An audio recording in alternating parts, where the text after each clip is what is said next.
Namhlanje sikhuluma ngani? Namhlanje is a burning issue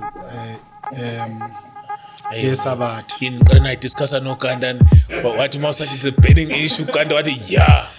No, it's a burning issue because iyacirculate kakhulu on internet and nakuwa ama platform la. Ngoba even ukulunga kwethu thina asibi nokulunga bese siza kuNkulunkulu. Siyakholwa kuJesu bese sinikwa ini ukulunga kaNkulunkulu okunguye futhi uJesu. Ncwadi ka 1 Corinthians chapter 15. 2 Corinthians chapter 5 verse 21.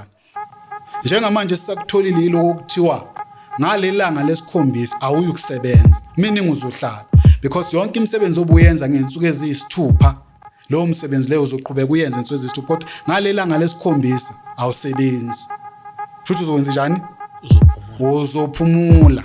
But the question that we must ask ourselves ukuthi nje ngalesuku lesikhombisa yini uNkulunkulu athi abantwana baIsrael abayenza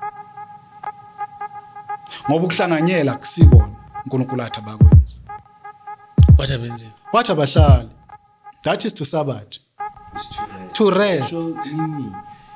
Okay, it Old Testament as a book is still relevant but the Old Testament as a covenant ayisebenzi kuthina because yachithwa even like Israel.